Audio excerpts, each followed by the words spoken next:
सकाळच्या नाश्त्यासाठी आणि मुलांच्या डब्यासाठी कमी साहित्यात तयार होणारे पोह्यांचे कटलेट आज आपण बनवणार आहोत।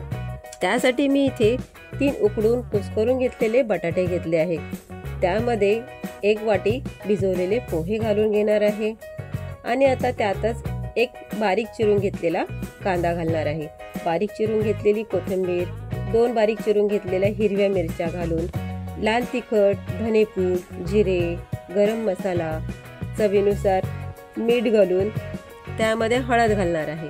सर्व मसाले आपण पाणी न घालता एकजीव करून घेणार आहोत।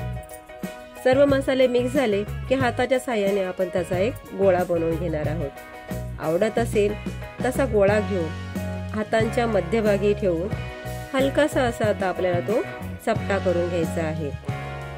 याप्रमाणे कटलेटचा शेप द्यायचा आहे। सर्व कटलेट मी इथे तयार करून घेतले आहे। आता हे सर्व तयार झालेले कटलेट मध्यम आचेवर कमी तेलामध्ये शॅलो फ्राय मी करून घेणार आहे। तुम्ही हे डीप फ्राय सुद्धा करून घेऊ शकता।